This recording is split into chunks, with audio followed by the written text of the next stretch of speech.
Ladies and gentlemen, welcome back to the podcast. We are going to be on episode number 7, and I am super pumped about this episode. I get to interview the owner of Uo Outlands, which I have been playing lately. You can check me out on Twitch under Mustache Gaming TX. I've been playing Outlands just as a new player, just checking it out. I've thoroughly enjoyed it. And I think this is a very rare opportunity to talk to an owner about, peel back the layers. How did Outlands get to where it is? And, what you're going to hear, at least I was very surprised to kind of hear like his story and what his passion is for UO. It definitely is not what I thought it was going to be, right? Because I don't know, at least for me, I have like a preconceived notion of an owner is, I don't know, maybe someone who's just really running a business, right? And they may have kind of lost some of the creative direction, or over time, it kind of gets lost in the weeds because, it's very difficult. And his name is Owyn, and again, we went 2 hours on this podcast, and I felt like we were talking for, damn near 10 minutes. So I definitely am going to plan a follow up with Owyn because you'll see at the end, kind of when he gives a roadmap of what's going on with Outlands. I want to chat with him again for sure, because this shard is just. It is peaking right now for population, for growth. I mean, we're seeing something special here that we have not seen in a very long time. But I think for me, as talking to Owyn, where the buck stops there, he is the man, and you kind of get a real human side to an owner's perspective that you don't really get to see because everyone's whining, BSing, sometimes complaining, trolling, whatever, but all these patches, all these design decisions, they fall on his shoulders, and it's a very tough burden to carry around because out of everyone I've talked to, I don't care what chart it is, these people aren't doing this for a full-time job, right? That's kind of the, I would say oddity about all this. They keep the lights on for sure, but these guys aren't pulling, a $50,000 salary or something crazy from this. They're just not, right? So, I mean, this is such a passion fueled project, and talking to him, you'll see. I mean, we go on quite the journey, I will say. And if you guys, really enjoy this, please let me know. Email me, comment, talk to me for sure, because I want to get candid feedback. I know I really enjoyed it. It's so much fun. But I will get this published, and I apologize. I was slacking a little bit on the YouTube uploading. I didn't realize how many people wanted to see it on YouTube. So once I publish this out, I'll get on the YouTube within that day or the next day for sure. We'll get it up. So without further ado, I'm going to go ahead and roll the clip, and I hope you guys sincerely enjoy this, and we'll see you soon. Alrighty. All right, folks. We are live and direct here. I am with someone who I have been trying to get for a while, and I'm very excited that I have the infamous Owyn on the podcast. And, folks, I can just tell you, buckle up, because I am very excited to hear what he has to say. So, Owyn, I want you to give me the elevator pitch, who you are, kind of, maybe going a little bit about how is UO, how did it come into your life? How did it grow? That kind of thing. Sure. So I'm Owyn. I'm one half of the founding team of Outlands, and I started playing UO in 1999. Oh, I was a member of an online community at age 11, Wow. and was playing this sort of rudimentary AI game that was kind of a stupid popular thing that I picked up at like a computer summer camp. So it kind of sets the stage. Computer nerd, Right. very tech forward from a young age. Really enjoyed playing more with my computer than I did with other people, and Agree. I was told about Ultima Online. So 1999, if you think of UO history, that's T2A is just being released. Right. Came out in October of 1998. And this girl that I was friends with on the internet said, you have to check out this game. You can be a wizard and play with a bunch of other people and, give it a shot. So Okay. I'm originally from small town Canada, from the West Coast. And finding a game like Ultima Online on the shelves of the nearest computer store wasn't going to happen. So Right. Amazon's just started, I think, around then. So I remember special ordering Ultima Online, Wow. and the second age box arrived, and I was so excited. I read it from front to back. That manual was Didn't it come with a semi-thick manual? I think that's when I started too. Yeah, it was battered and beaten, and this was like pre cell phones and everything else. And Right. in our house, we had a basket next to the toilet, and it had magazines and recipe books and everything into it, so you could right. read while you were taking a shit. And that's where the UO manual lived. Yeah. And it was well read, let me tell you. So 1999, my mom is terribly afraid of the internet. She Okay. doesn't want her business computer to be attached to it. She's worried that some hacker's interested in the bookkeeping for the family business. So Right.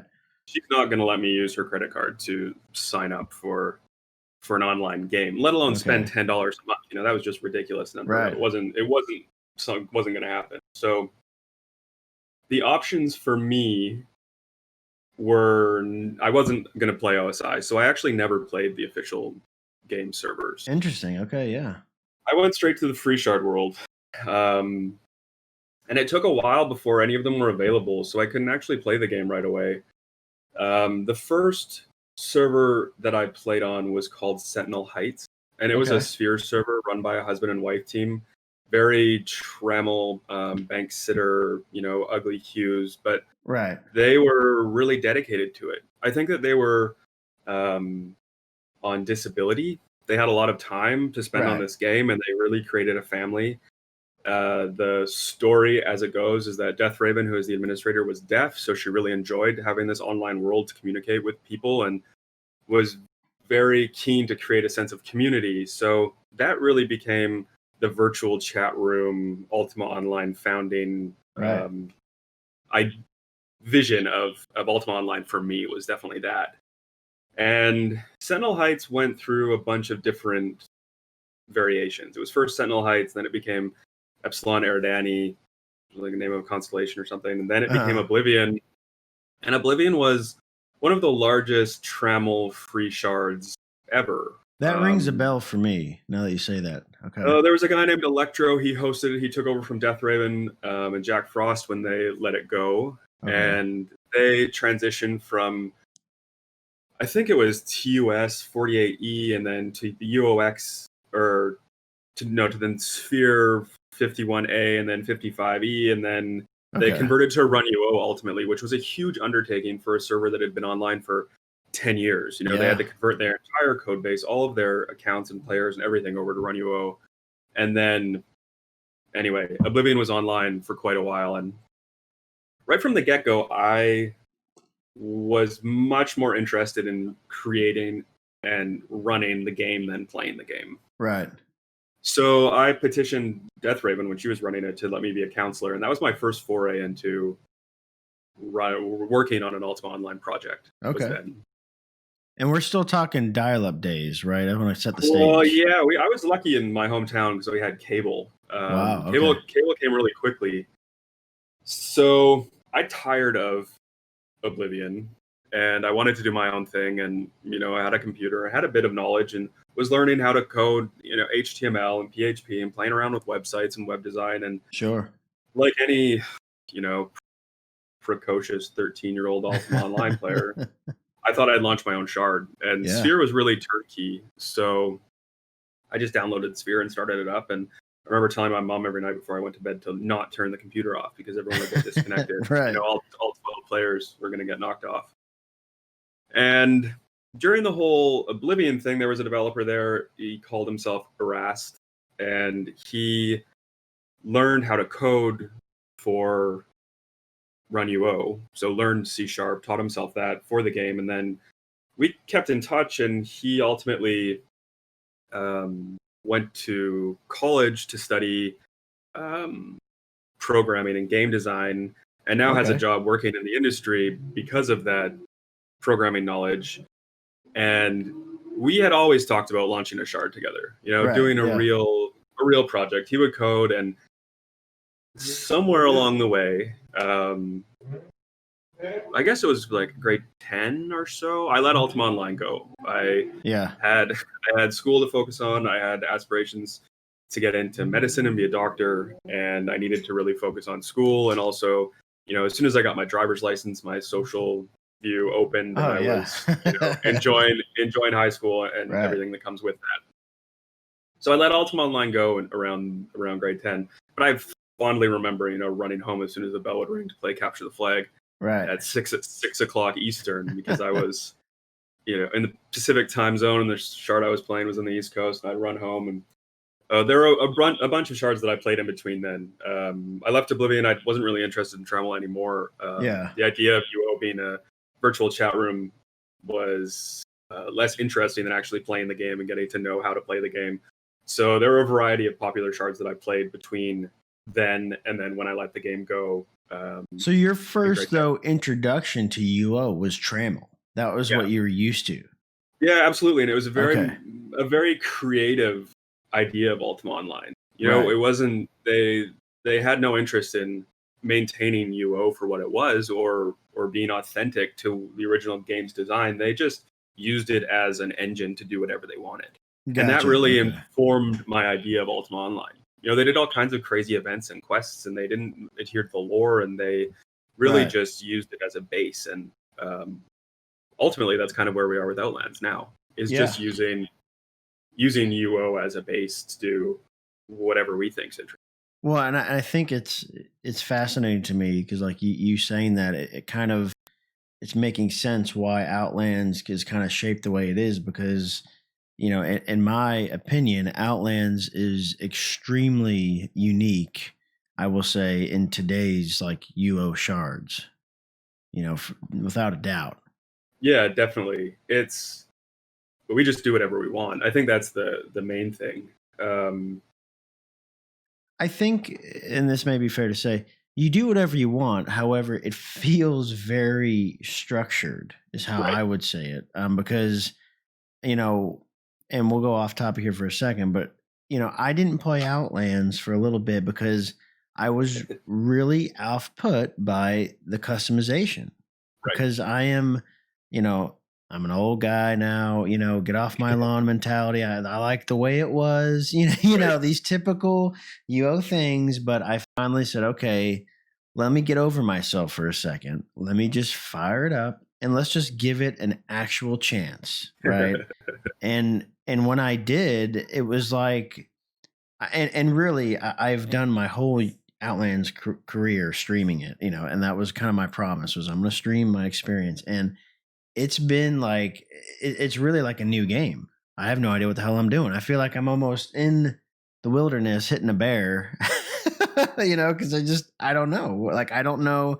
And even, I really appreciate this now. I didn't think I would, but I knew the original UO maps like the back of my hand, Moonglow, Britain. And now I get in here and, man, I'm even on stream making a fool of myself. I don't know how the hell to make it to the moon gate because I'm, running up a stair and I'm hitting a dead end. I'm like, oh God, this is embarrassing. But that's just like, that's really how it was though back then. So, and where I'm getting at, Owen, I guess, is you are really recreating some of the experiences that, people have had before by offering something new, if that makes sense. Definitely. I think we're very cognizant of giving people the nostalgia hit that they want when they need it. You know, we Right. have those sorts of hooks that are built in, like the fact that Andaria looks a lot like Britain and that Cambria feels a lot like Trinsic, and Right. those were intentional choices that we made. But even Okay. down to different things like during our Christmas event or Christmas season, players could farm in dungeons, and there were snow globes that were dropping in different dungeon hues. And I got so many messages from people saying, you know, that was their favorite part of OSI was collecting all of the town snow globes. Right. So Oh yeah, I for remember us that. to add in those little things that remind people of the past helps them connect to Ultima Online, but also feel more ingrained in what we're doing on Outlands. Yeah. And I think that UO in general has a huge barrier of entry. The game obviously now has a 24-year history of yeah. growth and additions, and a lot of those tangents went off in really random and weird directions. And yeah. it's like a place and a time that you had to be there and you had to know it and you had to read the patch notes and really get involved. And also, a lot of those moments were when people left it behind because they felt like it went too far away from what they knew as being traditional UO. Right. But it was Well, really a conscious decision for Luthien and I to not try to make a standard shard because those giants exist in the field already. right. You know, we have our competitors, you know, namely Ultima Online Forever that does something very specific, and Ultima Yep. Online Renaissance that does something very specific. And then there are, you know, a handful of other shards that are all doing their own thing. You know, some that are trying to mimic exactly what's going on in official UO and just offer it for free. Right. And when we joined up and set out to make Outlands, we knew that we weren't going to just do another shard. You know, we could have easily done that, you know, use the original map and then through, you know, the aspect system and the achievement system and whatever else on top. And it probably would have been a great shard. But I think what really separates Outlands and makes it unique is the fact that it has a custom map.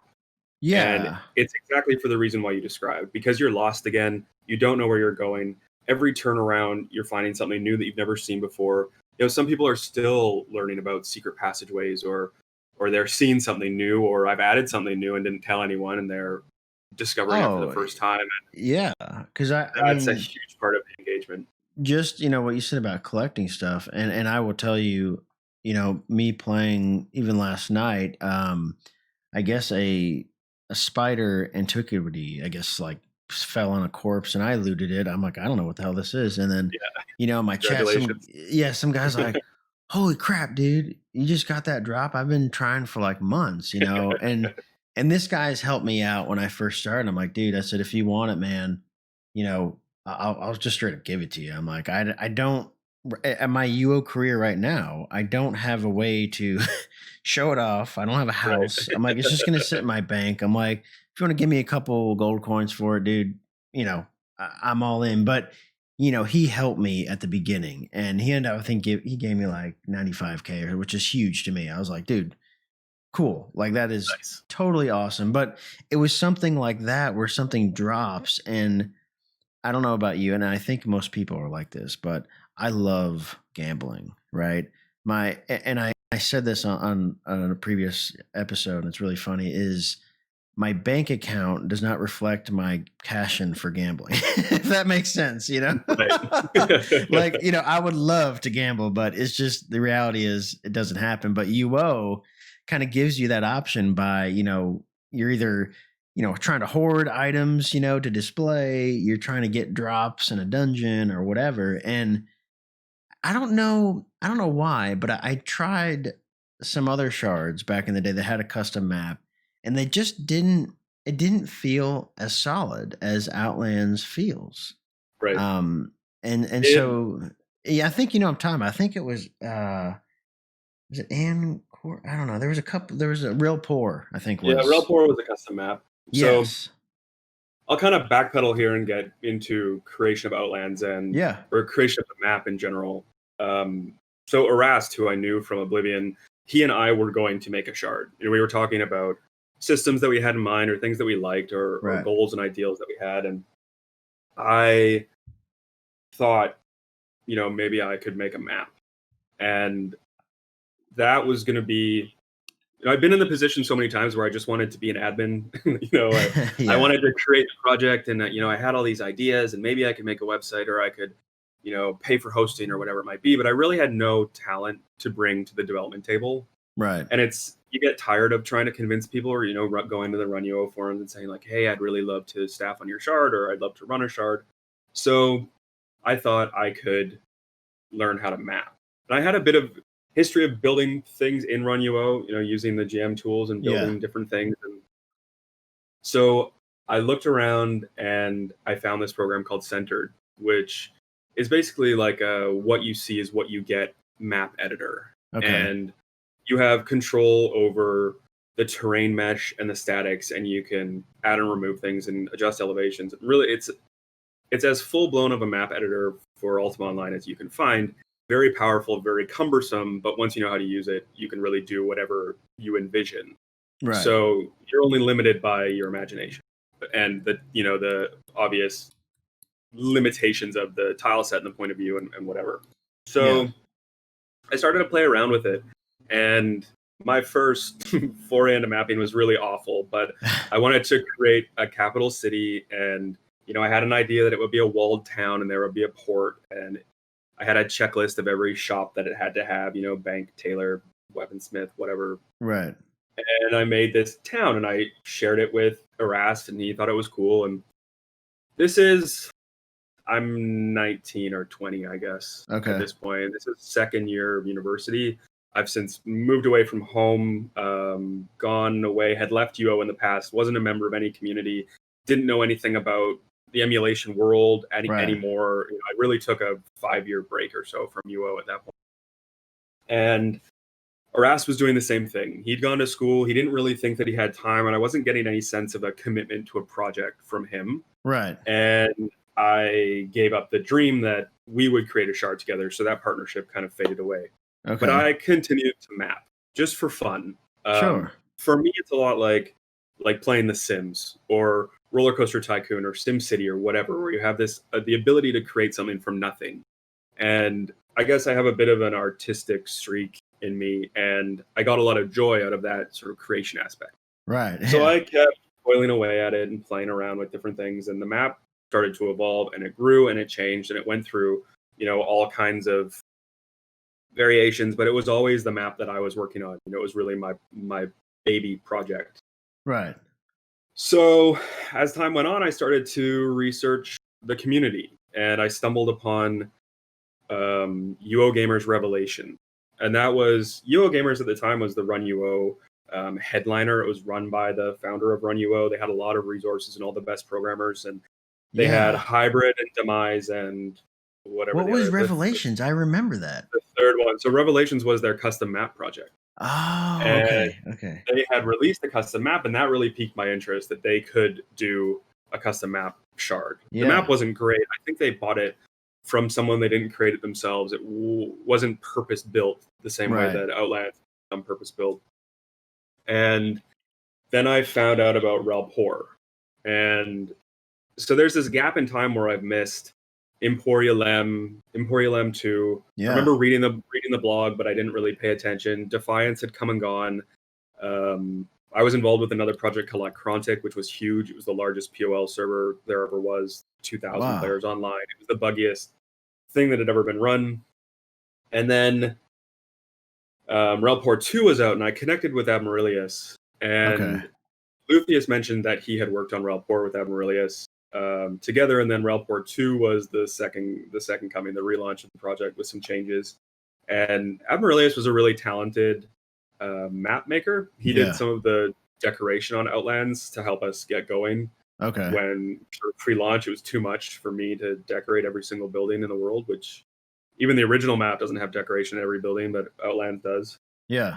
And I basically approached Amaryllis and said, hey, I do some mapping. Like, do you need anything? And I had actually downloaded his map, and I'd made some modifications to it. And I said, I made this in your map. I'd done a volcano that was attached to a town called Roche, which is the same volcano that we have now on Outlands. Ended up porting it over. And he ended up using it. And then I built a stone dungeon for them, which was he called it Mount Owyn, because he kept asking me for a name and I kept not having a name for it, and so he just called it Mount Owyn. Yeah. And then I built a dungeon for them called, or Mount Owyn is now Mount Petrum, but I rebuilt it for Outlands. Okay. And then I built another one. He wanted a swamp dungeon. It's called Muskeg Chasm. That became Darkmire Temple with a major overhaul. So that was really my first. It was the first time that I had built anything, and I was able to see players walking on it, right, and actually interact with it. Yeah, interacting with it. It was spawned. It was really exciting. That was kind of a rush to have spent so many years working on something or honing a skill or learning how to do something, getting to the point where I was comfortable to approach an active shard, one of the most popular shards at the time, say, hey, I'd like to be involved in your project. And then to see it come to fruition. Those files were delivered to everyone, and then to be able to, he gave me counselor privs, and I became involved in the community and called myself Terminus, I think was my handle at the time. Okay, yeah. And then Relport closed. I was involved. I watched its major decline. It was a really toxic community, just full of assholes. Right. A lot of whom ended up coming to Outlands initially or helping us with our beta. A lot of whom are gone now. And I connected and made friends with some really great people who are still very loyal and play Outlands to this day. So Relport 2 closes and Ancorp 2 is still going, and that's the project that Luthieus is involved in. Okay, yeah. So I have this idea that I want to run my own shard. I saw Admiralius running Relport 2, and I knew that I could do something similar or wanted to do something similar, but maybe with less of the shortfalls of watching projects gone by. Yeah, that makes sense. So, a bit of an elitist, only want the best. And I remember logging onto the Uo subreddit, and Luthieus had made a post about an expansion for Ancorp 2, and it had all kinds of really cool stuff in it. They just redone Covetous. It was like a Underdark world. They had a new ore that they were releasing. They were all new tameables. It was all very, very custom. And that just reminded me of all of the custom shit that I used to do when I was 11 and 12. In Sphere, but it was just done better. The taste level had been elevated, but it was still just as creative and just as exciting to me that people were doing that for Ultima Online. Right. So I had set my sights on Luthieus. I don't know if he knew that he was a mark at that point, but I knew that I would infiltrate Ancorp 2 by offering them map work, and Ancorp 2 was failing internally by the time that I got there. It wasn't a super positive working environment, and when I was there, I did 4 dungeon rooms that never got used. Luthieus ultimately resigned from the project while I was sitting in the staff channel. It was very tense and uncomfortable. Wow. And that really, I don't think Luthieus would say that he was the reason why Ancorp closed, but it really couldn't continue without him. Even though there were other developers on the project, they just didn't have the gumption to continue at the same, pace and vision that Luthieus had. Well, and I think Luthieus is very humble, and I think he undersells what he's able to do. Yeah, he's insane. It's absolutely crazy what he can do. So at that point, I knew that I wanted to be in a relationship, building a project with Luthieus. And I think he touched on it in the podcast that you did with him, that we would create a shard together. We kept in touch for almost 3 years. He was coding what he wanted to do and what he wanted to work on. He had prototyped the aspect system and the housing system and the vendor system, and Smart Harvest was on his unique ideas. He had overhauled the shipping system, which he'd already done for Ancorp 2, made it even bigger and more elaborate. And I just continued to share the map work that I was doing with him. Okay. And we ultimately created Outlands. I convinced him to do it. He was very hesitant. Yeah. He had a lot more experience in the competitive, toxic PvP driven communities of Ultima Online than I did, and he had been terribly doxxed on Ancorp 2, and there were some really heinous, horrendous players that treated him really poorly, and he didn't know if he wanted to get involved in an Ultima Online project again. Sure. knowing the scope and the commitment, and there I am, naive and excited, and I think You I'll got do a fresh great job. legs. And, Yeah. very, very fresh legs in terms of running an Ultima Online shard.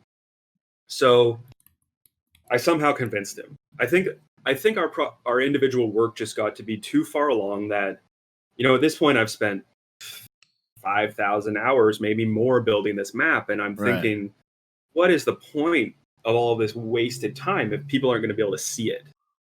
So I started sharing screenshots of the work that I was doing on Reddit. I kept talking to Luthien. We agreed that we would create something.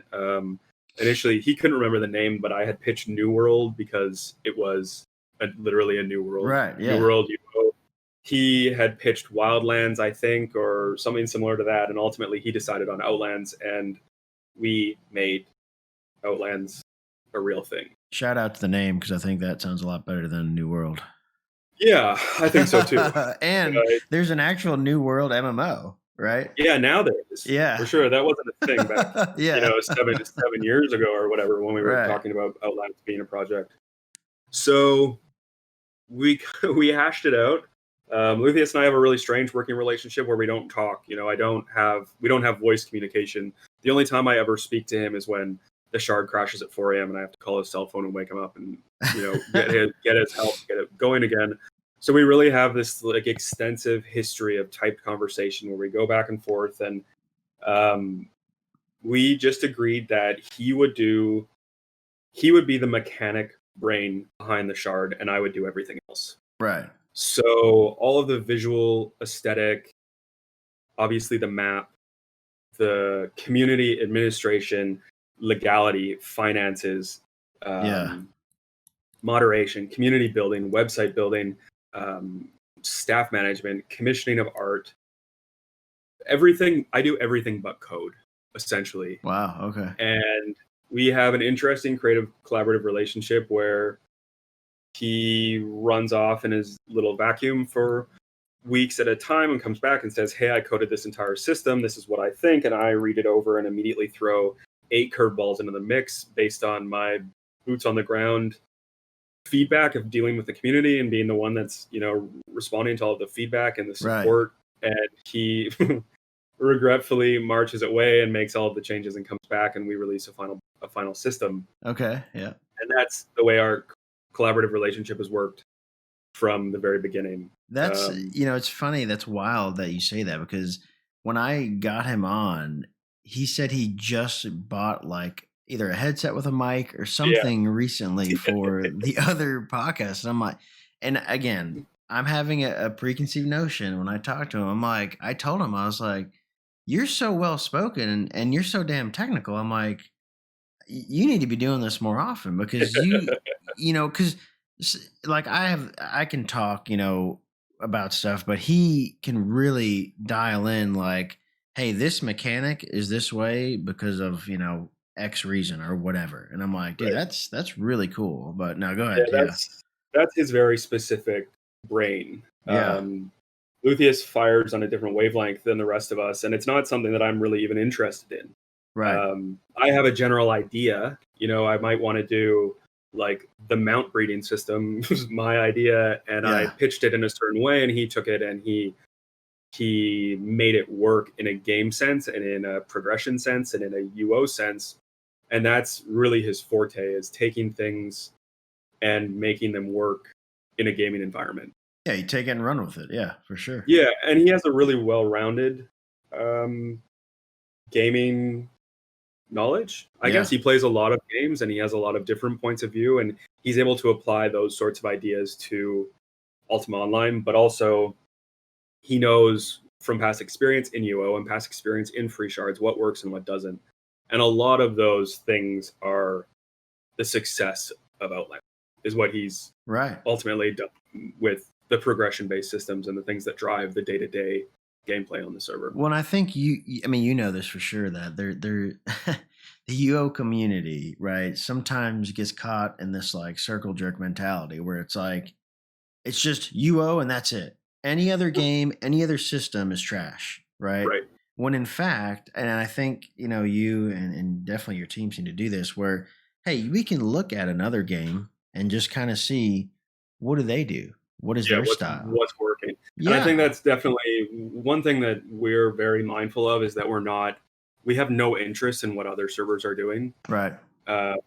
We very much keep our blinders on in terms of development. Granted, right now there aren't a lot of other shards that are doing anything exciting to watch, but that hasn't always been the case. When we were developing Outlands, there were other active servers that were doing interesting things, and we kept our eye on them. But now our frame of reference definitely is other games. What are other games doing that are interesting and is successful that we could potentially port into something for Outlands? How do you make it UO style? Right. Right, and there are inherent limitations to what can be done in UO, or any game, I think. But Strangelands is a good example of something that maybe doesn't necessarily work because of the limitations of UO. Right. Where you're supposed to be anonymous and you're going solo and you have your own gameplay, but the reality is that there's voice communication, there's serial tracking, there's map tracking. It's very hard to make UO an anonymous single player game when the whole nature of it is that it's an MMO and you play with other people and you're meant to group up. And so those, sometimes the ideas are a little bit of a miss. They're still fun and they still work, but they don't always hit the mark exactly like we'd hope. Well, it's a typical, it looks, on paper, this totally makes sense, but in application, it may not. Right. And we learn from that, and we rebound and we pivot and we try different things, and we're always just trying to keep it fresh. So to keep us back on track here, I think I already know this answer. I'm pretty sure.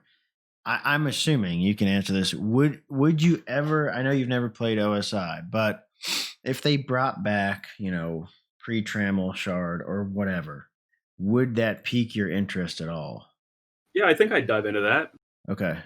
I don't think it's possible. I think that's the main reason why that question's fun to think about, because I don't think they'd ever do it. Well, there's rumors that they lost the code. I don't know if you've heard. Yeah, I wouldn't doubt that. I think their version control was really poor, and they've gone through so many different developers that they don't have anything archived. Right. At one point, I still am trying to create new clothing, like wearable, equipable animations for our games, that we can have what players are wearing on the paper to all match what is in their in-game avatar. And I found the original artist who did it, who did the character animations, to see if he still had an archive of his work from that time, and he didn't have anything, of course. I mean, it was ages ago, but I think in general all of that stuff's sort of been lost to time and lost in company handoffs from going from Origin to EA to Broadsword to Mythic to whatever. It's all just not there. But I think people thought when they saw World of Warcraft doing their classic server, the throwback and the popularity and the hype of that maybe UO would jump on that. There's certainly demand and a cash grab to be had, right? Let's just all say it out there. It's a business, right? And that would increase revenue for them, even if it's short term. They would make money off it, but I just don't know technically if it's possible. I don't think it is. Yeah, I mean, it's so possible. That's the thing that's crazy about it, is that we could go download a repo for ServUO or for RunUO and have an exact replica, essentially, of T2A in 1999, and turn that on and fire it up, and it would be online in 3 days. The world would be spawned the same way. The monsters would all be the same. Teleporters in place. Houses all functioning. Whatever built-in bugs. All of that is done and available online for free. Yeah.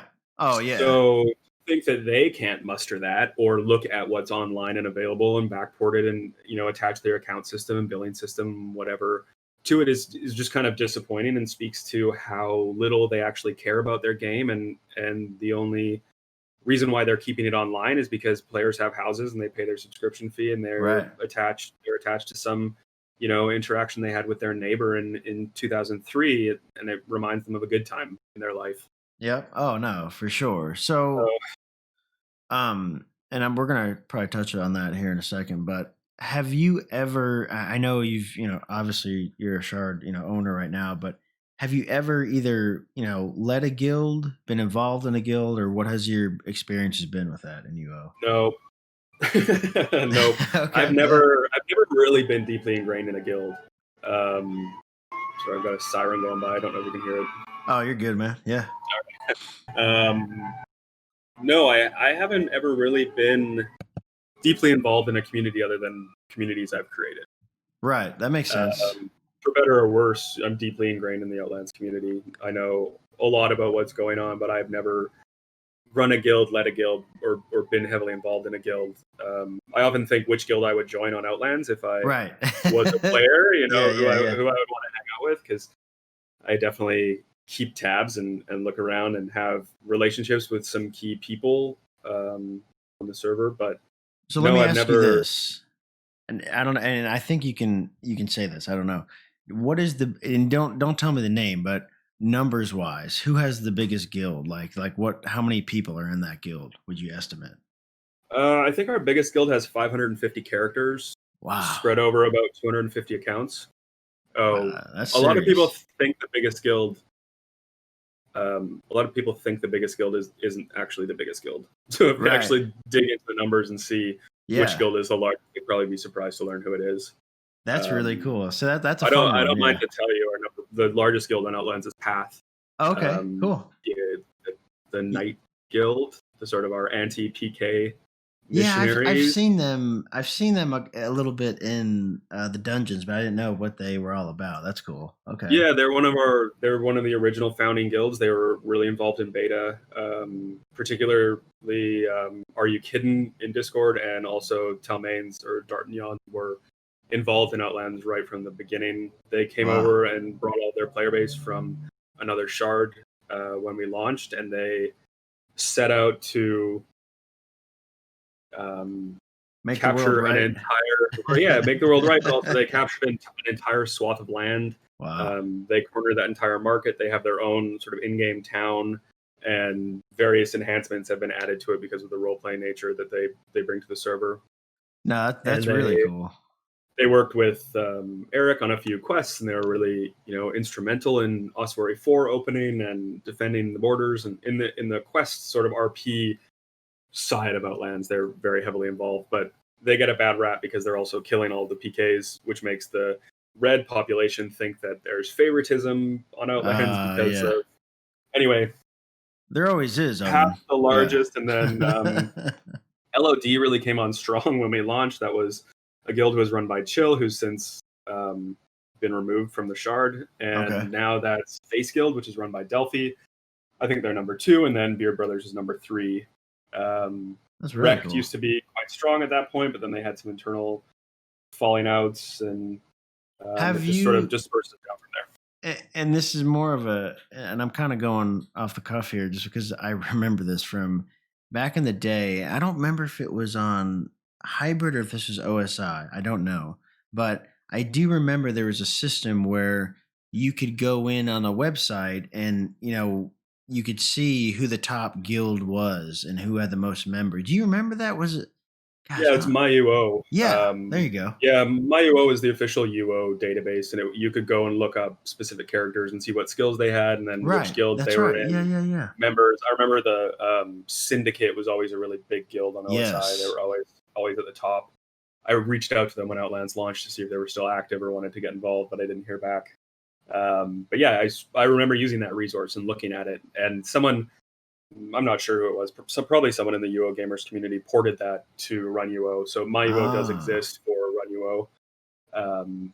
We've always just felt like it was our general philosophy is that we want to keep everything funneled in game. So that's why all of Okay. our leaderboards are displayed in game and not on a website, and why your customizations and achievements and all of your skills and everything are all visible in the game, so that people aren't taken out of the game to go online, or they're not using another different platform to view information that we present for them in the.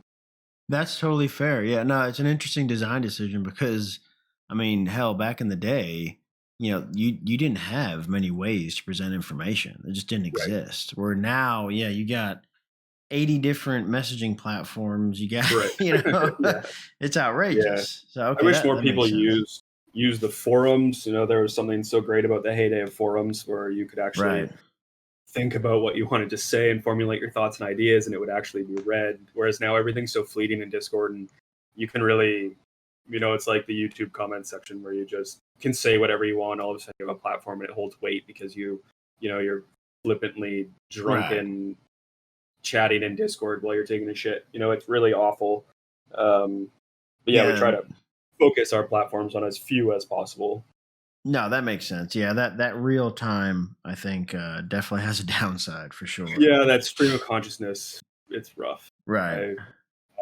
I've been victim to it many occasions, speaking my mind when I probably shouldn't have, or being unfiltered when I should have maybe been more conscious of what I was saying. But for better or worse, it is what it is. Yeah. No, I totally understand that. So what is your, I guess, strategy or plan to attract, new players to Outlands? Or is there one? Like, what is your philosophy on that?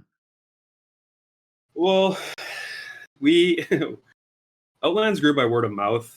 Yeah. I think our initial, we formed the Discord community and we started sharing good work, and I think that has been the key to Outlands growth and to attracting new players or players in general, was just that we were sharing what we were up to. And the proof's in the pudding. Yeah. Yeah, I mean, people, I know, like you mentioned my UO or seeing characters online. I remember going, in the computer lab in elementary school and looking up my UO in my free time because I couldn't play the game, but I could use the website. And Okay. I think a lot of people, if they're interested in UO or they've had a hit of UO or been addicted to UO at some point in their life, they're interested to see what people are doing that's new with UO. Right. And they actively go and search for that. It's why we're so transparent with our patch notes and why we share so many images and why we announce what we're doing and, why we keep the community active, because I think that UO fans in general want to see content and they want to be drawn towards something. And it might be, I recently revamped some dungeons. Yeah. Players have been asking for a long time that I make dungeons less linear, and I fought it because I didn't really agree or understand why they were asking for that. And I put those patch notes up with screenshots, and I got about like 3 or 4 messages, which means more people felt that way, if that's the number of people that are reaching out. And They said, thank you for making the changes to those dungeons. I'll definitely come back to the shard now. Wow. And I think the key to the success of Outlands is because we are keeping it fresh and we're sharing content and we're presenting it in easily digestible ways. For sure. To the community. So there's that side of things, the active development that we're doing, but then there's also the cohesive marketing vision of Outlands. We have one logo that's spread across all platforms. The website and the forums are married together. The launcher looks the same. Right. The logo in Discord is all the same. Expo's YouTube channel, all of the thumbnails are coherent and consistent. That is all a very calculated decision that we make in presenting the shard in an elevated way that matches what a AAA gaming studio with a $60 million budget might do. So the launcher alone is next level. Like, that's an experience. Yeah, so we tried. There's so many things wrong with the launcher. I could rant on about that forever, but yeah. It's key to our success that it's easy to access the game and that we can deliver new content easily. It's going to be getting easier because it's a bit slow for some people now. But yeah, it's that very concise marketing vision of how Outlands portrays itself into the world that is a huge draw to people who are tired of the unreliable free shard community, the hack and slash, throwing shit up, buying a template website, whatever. There's just a lot more effort and perfectionism applied to everything that we do. Yeah. And then part 3 of how we attract new players is the advertising that we do. And where are you guys advertising? Yeah. We advertise on YouTube, Reddit, Facebook, and Google Ads. We're now on depending on where you are geographically, on the first or second page of Google search results when you look for Ultima Online. Really? Wow. Which is huge thanks to one of our players who jumped on the SEO and made that happen for us. So if you're looking for Ultima Online or you're curious about Ultima Online, chances are you're going to find Outlands. Oh yeah, you're gonna laugh at this. So Yeah, you are. Let me see. 1, 2, 3, 4. You're the 5th result, first page, and you're above another competitor, which is so funny. Yeah, that just happened yesterday, Oh, actually. it did. Yeah. Okay. Yeah, I got a little like victory text Yeah. from the guy that's helping with the SEO, and he said, "Look where you are." On his machine, we were number 3, so it was That's awesome. the official UO website, and then there's some PC Gamer article, and then there was Outlands. No, yeah, And you are above that article. Rock paper shotgun is below now. okay, great. So, and I for, would tell for you you, it's this. different for everybody. Yeah, exactly. Depending on where you are, and I would tell you, like, I just got involved in Twitter and some of these other platforms, dude. I am a fish out of water. I have no idea what the hell I'm doing. It's a like I guess as advanced as I think I am, social media world. Yeah, I have no clue. Yeah, what I'm we doing. just launched the Instagram as well, which is a strange platform to advertise UO on, but I think there's potential with the Yeah, graphics and the map work that we've been doing that the UO Outlands Instagram would take off in some way. And then Expo does the Twitter, and we've had some interesting tweets from Richard Garriott and reposting different things that we're doing. And then, of course, YouTube. Expo does an amazing job of YouTube. His yeah. real, I mean, Expo's my right hand. He's the saving grace of Outlands and everything that goes on. He's really an unsung hero, though I try to sing his praises as often as possible. But the YouTube Sure. channel is really amazing, and his primary focus is making videos for Outlands. And Oh I think our yeah. launch video has 20,000 plus views now, Wow. or maybe even more, which was a huge amount for a free chart or for any video. Oh no, it's. I mean, I can just tell you, yeah, it's next level. And I think we discussed this, but when I was streaming, I think it was Friday night. There was 3 dudes in there and again, I'm assuming if you are in my stream because I'm just streaming to UO, I'm not streaming to a general whatever. Like it's very niche. You're searching for UO, so you have some sort of idea of what this Right. is. But these 3 guys came in, they're like, "What game is this?" And I thought at Yeah. first, I'm like, "Am I being trolled?" Because I'm like, I Right. don't know. But no, they literally had no idea. And I gave them the website and showed them, here's where you download it. And it's crazy for us. We know UO so well. We're like, oh, it's just another launcher. But Right. to a new person, it's very cohesive, right? It makes sense. I think UO has at its peak there were 2 million subscribers. So initially there's a lot of people that knew about the game.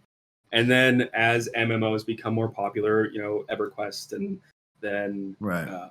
Dark Age of Camelot and then World of Warcraft especially blew up the MMO genre.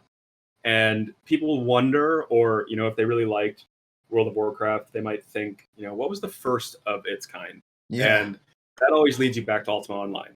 And if people are searching for Ultima Online, they're looking for a better experience, or they're looking for a free experience instead of locking into a subscription fee, Yeah. then they're hopefully going to find Outlands.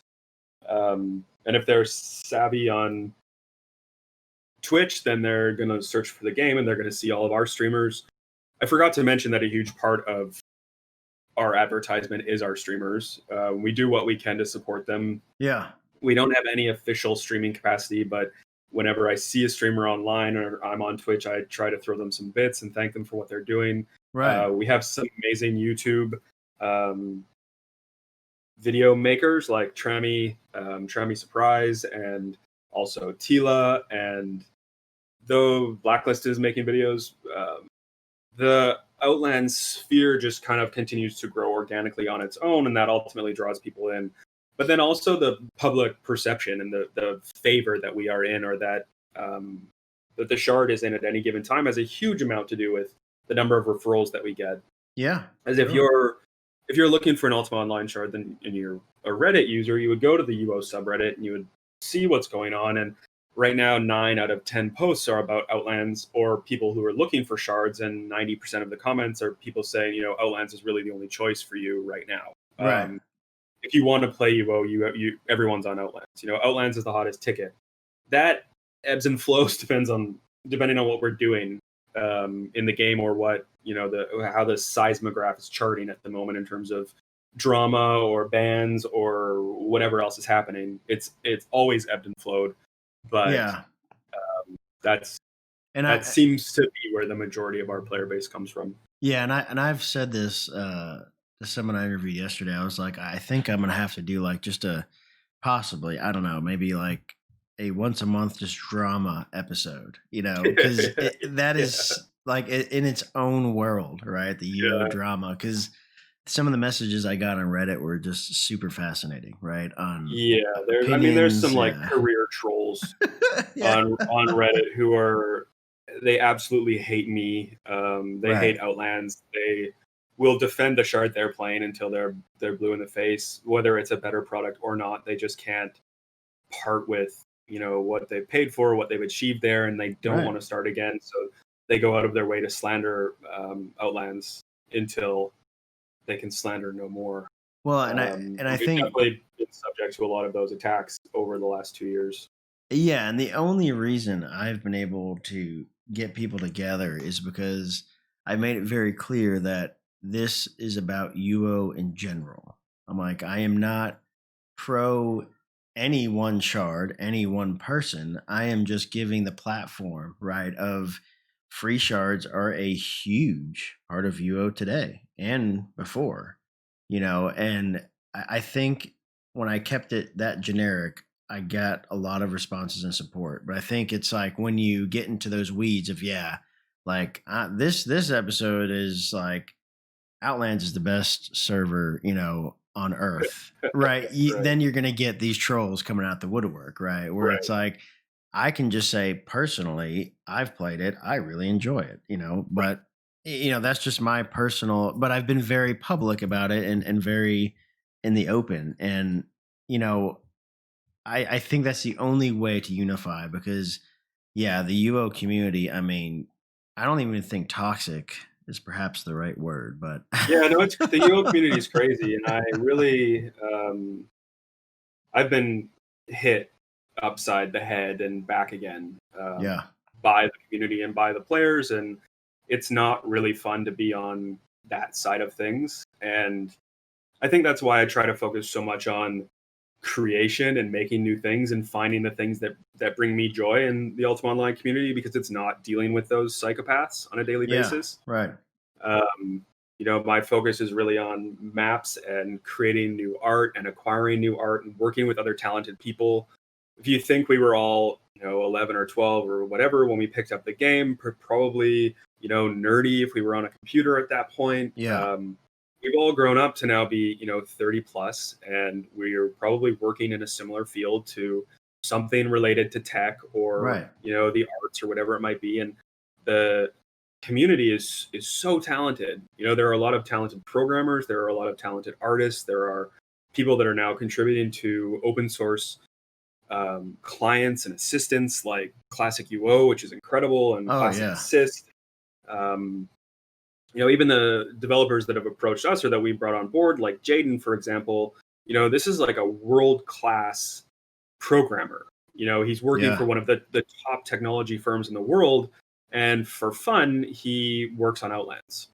And that's what I really have to focus on instead of the community, because if you it's really easy to get stuck in the rut of that craziness. right, We had some really big personalities when Outlands first launched, um, and they really took a toll on me. There were times when I would have to get on a dev debrief and put on a smile, because really all I wanted to do was cry. It was yeah, defeating to deal with these people, and finally I just realized that it wasn't fucking worth it. right, I didn't want to be involved in that. I wasn't going to give them the rise that they wanted out of me, because there's a strange mentality that UO players have, especially in the free shard community, that not only are they playing the game and playing the players, but they're also playing the staff. right, oh And yeah, I was so tired of that manipulation that I I just had to sever it. It had to stop, and that ultimately led to entire subreddits and Discord channels and Twitch streams slandering me and slandering the project. And I think the shocking thing for these people is that they can't imagine that Outlands would survive without them. And Yeah, the exactly. reality is that removing them from the project made Outlands bigger and better, and the community more tolerable, and removing those toxic elements from the game world and from the Discord community made it Yeah. so much better for everyone, and definitely for me. So I think you've And you've just answered this, and I'm sorry to cut you off because I want to ask this because you pretty much answered it. But what is your biggest like struggle then being an owner? Is it dealing with these toxic people? I think like juggling all of those balls, the community balls, Yeah. is definitely hard. I think I have a fairly level head in terms of handing out punishments or dealing with bans and jail time or Right. whatever. But that I think what I struggle with most as an owner is um, allowing space for failure, Okay. Yeah. because I want perfection and success and the best of the best at all times. Right. And when things happen like, a dupe bug where 1 million gold is created and dispersed into the economy, sends me to, fucking through the roof. Right. And those are definitely the hardest moments as an owner to manage through, and to then deal with public perception and the PR and the rebound of all of that. Even the other Yeah. night we had a 3.5 hour revert, which is the first time in our online history that we've ever reverted for more than half an hour. Wow. Okay. And those sorts of things are I would say the hardest as an owner, because I feel such a responsibility to never let the player base down. Right. In exchange for their loyalty and their playtime and their commitments to the community, I feel my obligation is that we offer a seamless gaming environment and we do our best by players at all times. So I think that's the hardest, is the community management and perception Yeah. of what's going on. Definitely, the players have community have the herd mentality is able to craft its own narrative really easily. Oh, It sure. takes one player spinning something the wrong way for it to ignite like a wildfire, and all of a sudden there's a rumor or a Yeah. lie that's happening that um, that gets legs and gets followers, and it carries through the wind, and that frustrates me because I know what the truth is, and I'm doing my best to do my best, and it can be a challenge to make sure that the truth is understood or is heard, or whether Or at least people want to presented. Yeah.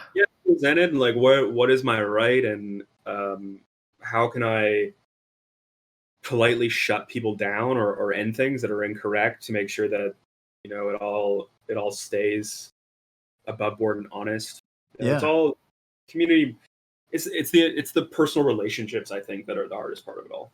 And I hate banning people. It's the okay. worst, Yeah. because then you have to, not only do you ban them, but then you have to continue to deal with them and talk to them and The fallout. present, Yeah. yeah, the follow, the present the proof, and the nature of an MMO is that one person plays with 20 people, and if you knock off, a key cog in a wheel, then there's ultimately fallout. Oh Um, yeah. For sure. they'll go play different games, and we've had many, like 3 or 4 guild leaders that have been banned for various reasons, and that fallout is felt throughout the community. But they tend to come back in some form. The people who left, they like UO and realized they weren't playing because of that person in general. They were playing because they liked the game, so they Yeah. got locked Right. into it. But that all kind of falls on my plate to deal with. I'm the final, I'm the judge, jury, and adjudicator. So it's Okay. or an undertaker, I should say. And what Uh, and to bring this, back to a little bit, of a lighter note, is there anything that's been unexpectedly fun in this whole ride that you didn't expect to that you enjoy, I guess? Yeah, I've definitely met some amazing people and made some lifelong friends. I think that the flip side of the toxic community is that there are some really bright lights, and that's who I Right. gravitate towards. So I think my best friend in life is a UO player that I met through Wow. playing Rapport, who I've met various times, and we chat. I mean, he lives on the other side of the world, but we we chat daily. We're in touch. She knows about my family and life, and I know the same of him. And we've gone on different trips around the world together. And Wow. those are definitely positive relationships. That's a bright side of the whole thing. Right. Working and collaborating with really incredible people, I think, is huge as well. Like Expo, stumbling into Discord and beta and wanting to be a part of our project, that was definitely a bright spot and an unexpected thing for us to find. Expo lived in California and worked at Riot Games when League of Legends was launching, and he brought a Wow. lot of experience to the table, and then obviously gaming experience and UO experience. Well, yeah, because I know the gaming industry in general, it's hard. It's not the most pleasant working environment, no matter where you work, from what I Yeah, understand. Yeah. yeah. No, I mean, if he's coming from League, that's got to be the most toxic game in the world. So he brings a lot to the table in terms of level-headedness, and Right. then obviously collaborating with Luthien and the creative relationship that I have with him has been really fulfilling. Equal measure frustrating, but very fulfilling. Yeah. And then having people like Jaden and Vorspire and now Cameron, and then working with Karasho on Classic UO and being able to support those projects and elevate the entire UO world through our server support and then financial support. All of that really is positive. So, I get a lot of personal joy out of creating new artwork and building new things and doing things that people have never seen visually in Ultima Online. right. Those are all things that I really love. And I want to get your answer on this because this answer varies from shard to shard. But and I want to preface this with I am totally okay with a donation shop of some sort. So I don't want this to seem like I'm against that. But there are I'm gonna say this: there are various ways it's implemented on a shard. Um, can you tell me, why or why not? Because it seems like to me in Outlands, it's just cosmetic stuff that Right. you can buy. Like there is no pay to win element. But if you have $1 million real life, you want to go spend it on coins, sure, you're going to be wealthy in the game, but you're not breaking anything. You're not, you know, getting an edge skill wise. So Right. some shards do offer like skill balls and stuff like that to get you up to speed. Why or why not did you, think of not to do that? Well, we didn't. I think our fundamental principle is that we didn't want to be a pay to win shard. Right. Okay. Um, we knew that we could support Outlands, the costs of running Outlands on our own without Okay. any amount of contribution from the community. One of our statements when we launched was that we are committed to longevity and Outlands being online for many years. It's not going to be a flash in the pan shard, and a huge part of that was because I was able to support it financially from the beginning personally, and Right. Luthien and I both have jobs and careers outside of the game that pay us well enough to afford a hobby like a free shard. Right. Well, and you don't have And a ton of overhead, it sounded like either. I mean, well, we start to get more overhead. That's the reason why yeah. the donation shop grows. Right. I remember doing another podcast before we launched, and they asked like, "What are you predicting? How many online players would you expect?" And at that point, I said 500 would be amazing. If we could hit Okay. Yeah. 500 players online at once, I would be over the moon. But if you launch with 500 players, after a year you have 100 players online, and that's ultimately where I thought Outlands would sit. But Sure.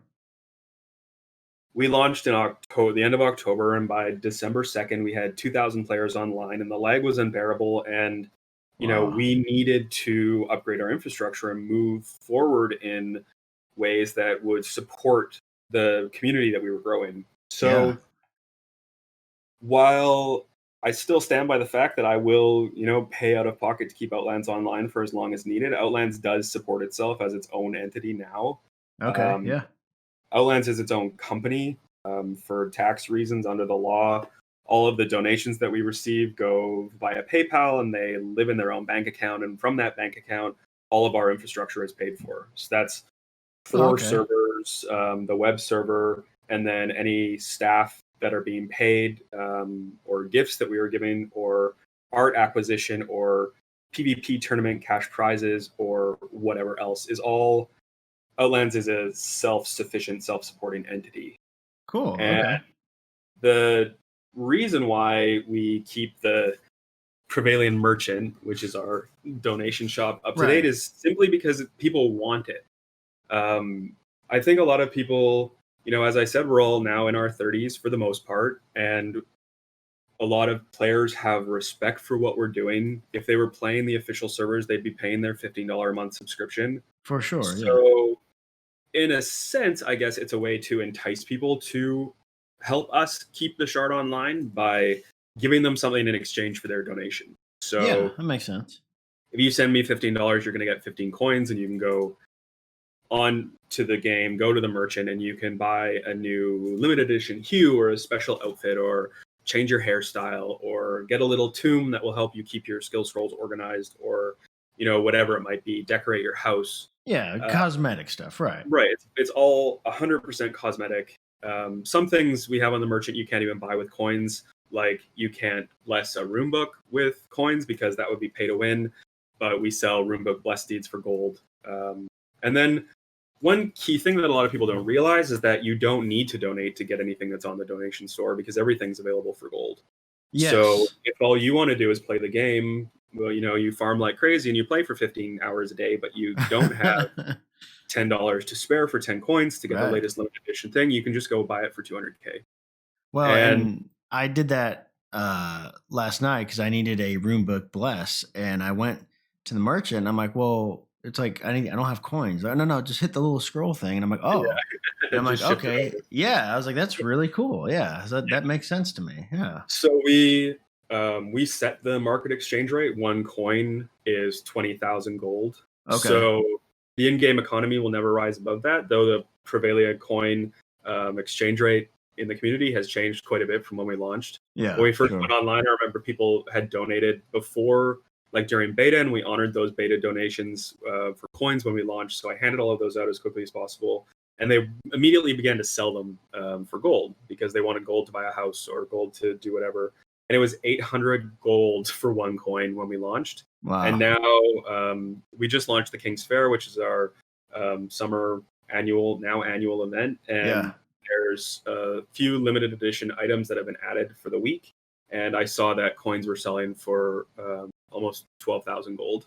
Wow. So that the coin economy is really its own yeah, its own living thing. Yeah. Yeah, we had a player come in. He was a bit strange, but he said, Prevailing coins are backed by the US dollar. It's a real currency. You can track it like the stock market, and it's it's its own thing. And I mean, in a way, it's true, but we don't really look at it that way. We just see, you make a donation and a gift in kind, you receive your coins in game, but donations in general come with a lot of weird territory.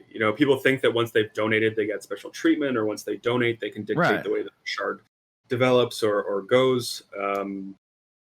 Or even that, once they donate, they're a paying customer. That's a really interesting idea. Right. But it's not the case for us. If you donate, you're a donator. You're doing what you can to help keep the game you're playing 12 hours a day online, keep it progressing. I think a lot of people see value in what they donate on Outlands, where on other servers they donate and they don't really see the same value. Right. No, that makes sense. Yeah. Some servers are really notorious for having outrageously priced donations and things available for real cash. Yeah. Whereas we have decided that nothing on our store will ever be more than $30, no matter what. So that kind of limits what we're able to sell. So in terms of, offering gigantic houses or skill balls or things that would be pay to win and have a lot of value, it's just kind of out of the range of what we'd ever sell for anyway. Well, and I think you've touched that financially you're sustaining, on your own, that you don't even need to enter that category. If it was on life support or something, things are really bad, maybe. But yeah, given what you've outlined, there's just not even a reason for it. I mean, because again, this is my opinion. I don't know, but I feel like some of the pay to win it's a very much so a cash grab is what it feels like to me. For sure. And I think there's a lack of authenticity for that, especially when, we're just keeping the lights on. That's really what what our goal is with the donation store, is just to help Outlands fund itself and fund the cool things that we're delivering, right to our player base. It's people see the value in donations on Outlands, which I think is the key. Yeah. Okay. So, and gosh, Owen, I mean, we're over an hour, and I feel like we just started. So I'm gonna try to keep us going here. So Sure. I've gotten. I only laugh because this question has morphed into something else I didn't think it would. So, in the history of you playing UO, and gosh, as an owner, I can't wait to hear this. But I originally asked it in a way, but I'm gonna ask it this way, and you can kind of take it where you want. I have heard, upon talking with people, different ways people have been trolled in UO. Okay. And I initially thought of this question as a fun one, like, oh, how would you troll someone? But what I've realized is people have actually done, trolling. And is there any memorable event where you've seen someone, 'cause just to give you an example, one of the people I've had on here, I haven't posted yet. He's like, oh, some guy got like 200 fishing nets and released it on the dude's house. And there were like 500 mobs, that this dude had to clear to get into his house, So is there any memorable things that you can remember of someone trolling? I mean, I deal with trolling all day. Okay, good. Yeah, let me have it. That's pretty much like what my inbox is full of, the pages that we deal with. It's the, deciding what the fine line is between, grief, which I stand by as being one of the pillars of what makes Ultima Online successful. Yeah. And what is actually, harassment or trolling, or it's just gone too far. Yeah. I remember when we first, one of our very first iDocs on the server. If you have a shovel in Outlands, you can dig up dirt pretty much anywhere. It's a free resource. It has no value. It's used in the plant system, but you can dig it up endlessly. It's not really good for anything. Right. But if you stack it high enough, it blocks movement. So these players were defending an iDoc, and they literally built a maze out of dirt that you had to navigate through to get to. Wow. Where to get to the iDoc to compete with them. And I mean, people were so butthurt that they had to run through a maze to get to where they were going. Another example would be, we have a player named Small Rat. He'll probably enjoy this shout out. He comes and goes because he gets more and more fed up with me asserting my dominance and the shit that he does all the time in the game, but he's really just constantly doing things to fuck with people. And we have an event called the Corkscrew Contest, which happens every 4 hours. It's one of the PvP events on the schedule, and it takes place in Corpse Creek. And Small Rat's a member of the Rat Guild, and they have a guild house in Corpse Creek, and he decided that he would win the event. And Corkscrew Contest it's a large guild-oriented PvP event. They're all running around on mounts, casting spells, whatever. It's a competitive sort of King of the Hill vibe.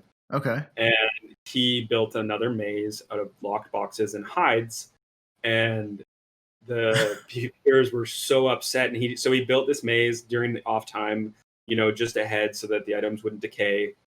He just ran around and dropped boxes with a script. They followed him one after one on each tile, and he just stood in the middle and he won the event. Because no one could get to him, right? No one could get to the middle or get to him. They couldn't get any points to get to the center of the circles. And I went through and I mass deleted all of the chests, and I put him in jail. And he was just in jail for 5 minutes. And you would have thought that hell had frozen over. I had done the most offensive thing I possibly could to any player by ruining his ability to do exactly what he wanted to do. Right. And I understand at the base level that Ultima Online is a sandbox and you can do whatever you want to do, but the Corkscrew Contest relies on the free movement of PvPers being able to run through the whole area. And if all of a sudden I'm allowing people to drop shit everywhere to ruin the events, then it doesn't really function as intended or as designed. But that's an interesting idea too, is that the way we're designing and putting content out and how we imagine it working is rarely how it actually works. Oh yeah. So we're trolled constantly. But Yeah. I'm also lied to constantly. That's a hard thing to ever Yeah. understand, is that, people try to swindle me all the time. We have a player who changes his Discord handle all the time, and he's always saying like, I just activated my aspect and it took all my resources, but it didn't activate my gear. And he'll try it on me, and he'll try it on Luthien, and he'll try it on Expo, and Yeah. he's going to all of these people, and then finally Luthien is like, you know what, I'm gonna fucking block this guy. Like, I can't. I know it's not true. It's just not possible. So finally, I just called him out on it. I was like, that you're the only person on the server that this happens to. Right. There's no way that this code can malfunction just for you. Right. That you're trying to activate your command gear and you want 6 cores every time you do it on every character. Like, it's just not. That's not how this works. Yeah. So yeah, trolls will troll. It's definitely part of the game. It's taken me a lot to realize when it's important for me to step in and when I can just sit back and let it happen. Right. When we launched, I was definitely much more keen to jump in there and interfere. And yeah, it's a fine line. It's a fine line. I try not to step over it very often anymore. I know that things will resolve themselves on their own. When we launched, we had the shrine system. It was really popular because it could give players a head start. Okay. So, have you done a corrupted shrine? No, I don't think because I did not play when it first came out. What was that? So it still exists. They happen once every 12 hours at random. Each of the shrines, like the virtue shrines, get corrupted, and then it's a sequential wave of monster difficulties that come spawning at you. Oh. And depending on how much damage you do and how many monsters you kill, and then how much damage you do to the boss at the end, determines how many Ankh tokens you get. And those Ankh tokens are like loot boxes that you can double click and you either get gold or an item. Wow, so if you do really well, you can get like 20 Ankh. And it's part of the server ranking system, and there's a champion in competitions for whoever's doing the best at the shrines. And they're quite big events. That when we launched, they were more popular. Like 30 to 50 people would go to the shrine and they'd compete and kill and everything else. Right. So what we know as being a Felucca server, and it's an open world and reds and everything else. The difference is on Outlands that we have given players the ability to create very effective glass cannon templates who do a ton of damage and they make a ton of gold, but in terms of survivability, they have absolutely zero. They're not running. They're not running resist. They don't, in some cases, don't have healing because they're using only potions, or they don't have wrestling, so they're getting hit all the time if a player comes after them. So if you put 30 PVM glass cannon templates over land at a shrine, all it really takes is like a skilled group of 3 or 4 reds to come and decimate them completely. Right. And this happened every shrine, twice a day, with one group of reds who dominated the shrine. They'd come in on the last wave, they'd kill every blue, they'd kill the boss on their own. And their alternate blue characters would come in once they were done. And then the way it works is if you're dead when the boss dies, you don't get your Ankh tokens, and they just sit on the corpse, and they're bound to you for 10 minutes. So the red group would just sit on the corpse, they'd kill everyone that came nearby, and they'd get all of the Ankh tokens for the entire event. Oh, jeez. So they got very rich very quickly. They essentially ruined the content for the server and for who it was intended for. Yeah. And that, was one of the first instances where I realized that the way you intend content to be delivered and be developed isn't necessarily how it's going to play out. And I remember talking to the guild leader of the raiding guild. Their playstyle was raiding. They didn't want a PVM. They didn't want to do anything. They just wanted to raid other guilds that were doing the content and steal it from them, which is a totally valid playstyle. It wasn't something that I was really familiar with as being a valid playstyle, but I learned that it was, and that they were talented, much better players than I ever was in UO or am in UO, and they really ransacked our server for about 6 months until the guild leader got so tired of me talking to him about trying to support the community and make the community better. And like, shrines are intended for new players to get their feet wet and get themselves started, not that they want to be ransacked. And at that time we had really lenient red restrictions as well, so that almost is a whole nother episode, Owyn, by the way. Clusterfuck. So that's definitely trolled by players all the time, watch players troll each other all the time. None of it. I mean, I'm a bit more lighthearted about it now, but I don't particularly find it funny all the time. Well, I mean, when you're starting a community, though, too, like if I'm, like my character is a bard macer, I have zero like offensive ability other than my macing, which is not even GM. So yeah, when a red rolls on me, I already know if I can't get to a gate, I'm screwed. I'm Yeah. not surviving this engagement, and that's fine. I realize that, but I think especially when the shard first starts, there's got to be a mentality of if I'm rolling people, like killing them, decimating every day at this shrine, when you're starting to get people, you're going to run out of people to kill because no one's going to go there anymore, right? There's Yeah, just absolutely. And those players quit. And I right. think that's the thing that Reds don't really understand, because they like to play that prey, wolf and the sheep game, and that's the joy that they get out of it, which is totally fine. I think when I was younger, I thought that Reds were, real life murderers, and how could they be Right. Yeah. so horrible? But Yeah. I've come to learn that it's just one of your 15 characters that you play, and it's a play style that's valid. But what happens is when blues get killed again and again and again, they just stop logging. It's not fun for them anymore, and that's why red penalties exist, and why we interjected in the shrine system and made some changes. And I think I definitely can feel another part two to this conversation, because what I've realized, and this is my own anecdotal evidence. I have no other supporting things for this, but the red system I know has been somewhat of an up and down for some PKs, right? And I get they're biased. I mean, you are a PK, so your purview is only killing people, but I've been told, I think the restrictions are too much. I think they're, too little. So I really think that's and I think we'll save that discussion particularly for another time, but I think that is definitely an interesting one to have, because I know I'm used to just a free for all. Like if I see a red, he kills me, I give him a murder count. Well, I did nothing. Who cares? Just for formalities. But the mentality of players has changed, though. That's the main thing, I think, is that the hardcore mentality of, all of us having the time to restock and find the time to play the game and whatever, it doesn't quite exist anymore. And games like World of Warcraft shifted the worldview of gamers. Wanting more of and I hate the word Care Bear experience, but that's definitely, gamers have softened, and that's why hardcore games don't exist, and why studios don't launch hardcore games like Ultima Online anymore, because no one's going to pay to get fucked over all the time.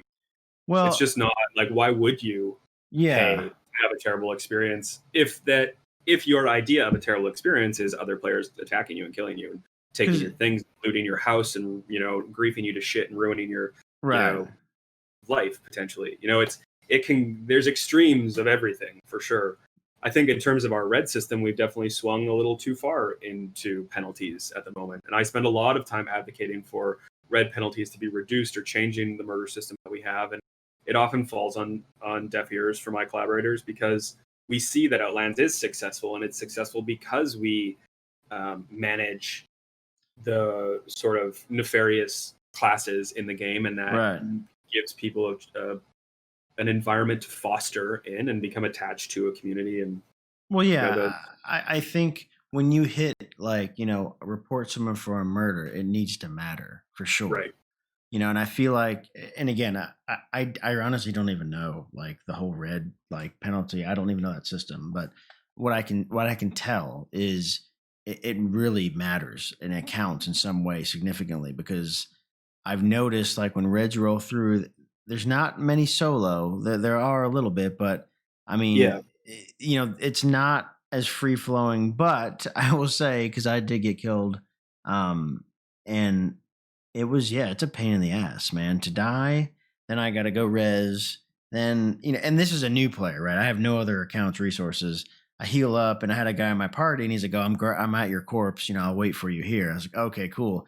But I mean, it took me a good 10, 15 minutes to, run my ass all the way back in, but I'm kind of conditioned to that where, that's the life of UO. This is the game I'm playing. It's not easy, So we have new joins, you asked, I think it's interesting that Outlands gets a lot of new players, or players that have never played Ultima Online before, and they're coming in with a different mentality that isn't your conditioned mentality. Yeah. So, the red community says, penalties are too strict. That's why we're a Zerg. That's why we group up, because it's a guaranteed kill and we don't die and we don't get the lockouts that we're looking for. But we recently fixed a bug, when we changed the murder system. It was, we had a Zerg timer built in. So depending on how many reds target a blue and kill them is indicative of how long their heat of battle timer is.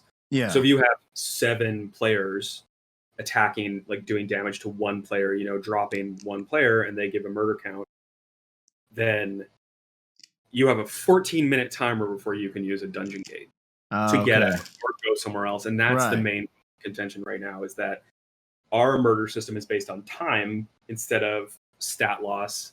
There's a bit of gold involved in ours, but it's so menial at this point in terms of the server economy that I don't think gold's really any detriment to any red, because they're so rich, killing fat blues so easily for so long. And but it's the time thing, and time really pisses people off.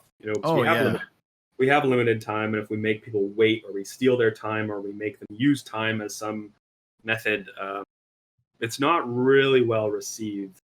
So anyway, we have a huge PvP patch coming out. We'll probably release the notes fairly soon. Okay. Might even be released by the time you get this podcast online.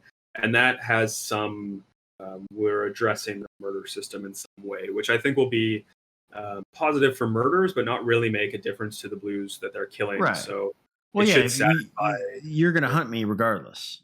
There's no... exactly. Like, no matter what we do to the murder system, reds will be reds. Yeah. And they keep saying, we're only grouping up because of this, but the reality is that it's an MMO and you play with your friends, and you have more success as a pack, right, killing one person than you do as a solo anyway.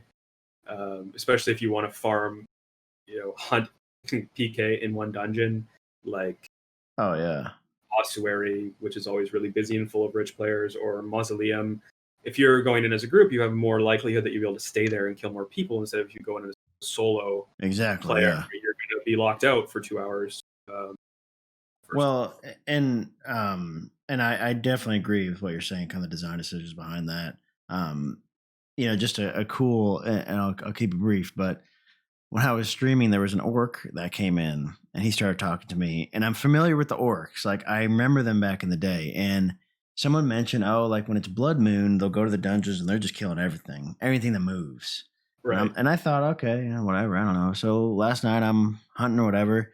And this orc, and I could tell because they had the orc mask on. He rolls up, and this bitch redlines me so fast I could barely disable my macro keys to type, because I finally typed in wait, right, and I think he was about to cast his final e-bolt or something, and I'm redlined, and I said, "Let me offer a tribute," and he stopped. He said something in Orcish, but he stopped casting, and I gave him all my gold. It was 3,000 gold, and he was like, "Okay, you're good." Yeah. And then he just, kept going. It was just such a cool, because I will say I'm not an RPer at all. I don't get into it, but I so appreciated that little interaction where he just let me go. Okay, you paid, I got my shinies. I'm off. I made some revisions to the main orc fort recently and expanded the lawless bounds out of it, so they could play without red penalties, because obviously it's the play style, and I wanted to give them a bit more of an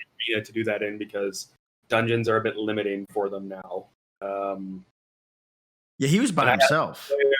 Who had a treasure map, and it was in the orc fort, and he went in, and he was so mad that the orcs came and killed him while he was doing his treasure map in a lawless zone, in their own area. Right. And all I had to ask was, did you offer them, they would have stopped. You could have given them a pile of diamonds and 500 gold, and they would have been like, great, have fun. Do you need help doing what you're doing? It's just, it's the bare minimum of their role plays that you all do. Well, and I love that they do that. It's the little flavor things, and the orcs do a lot for Outlands. So we're happy to do, world enhancement for them so that they can, do their thing.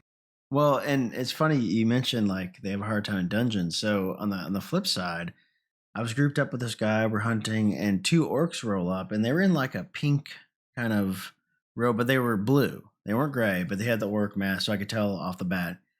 So they start like casting Wall of Stone and just totally trolling us, making it increasingly difficult for us to move around, Right. and I knew off the cuff. I'm like, okay, I got this. So I go up to one of Toying with. them. Yeah. And I think one was a thief, but I'm not sure because the buddy I'm with, I didn't know him, but he's just like, they keep snooping my pack. I'm like, oh yeah. I'm like, dude, just offer him a tribute. They'll move on. So I talked to one and I give him 500 gold. I'm like, here's a tribute. He's like, okay, so they said something in orc and they leave me alone. But now they're locked on my buddy. I mean, they are on his ass wherever he goes. And I'm like, dude, just offer him a tribute. And he's like, I'm not giving them a damn thing. I'm like, dude, I said, okay, they're gonna literally follow us the whole time we're in the dungeon.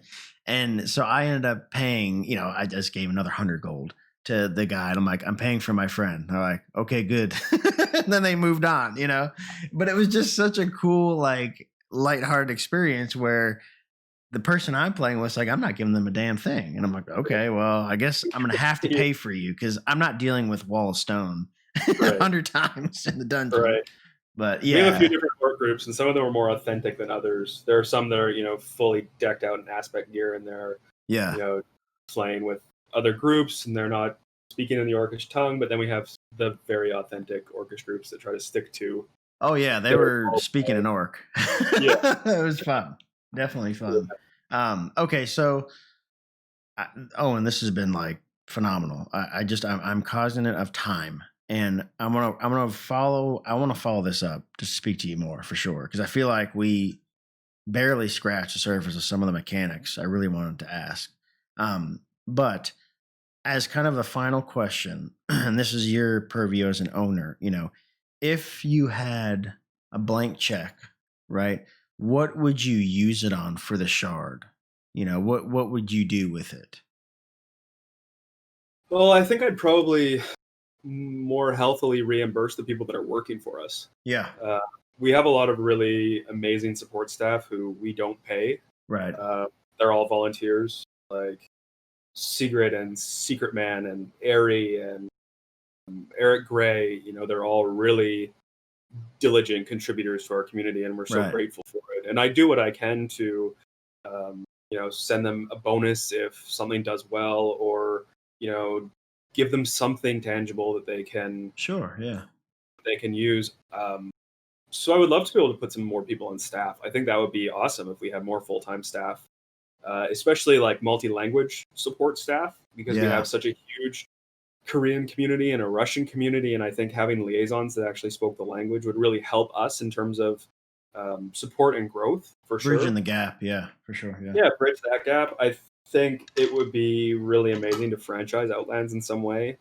And by that, I mean like opening Outlands Asia or opening Outlands Europe and giving people the connectivity that they deserve. Wow, that's interesting. Our Korean players are connecting. They've got a 350 millisecond ping at the minimum, and they're, competing at the highest level. And we have players that are bitching about, ping spikes to 55 milliseconds. And you're like, the people you're playing against are, they've never seen a yellow ping meter in CUO, let alone a green ping meter. Right.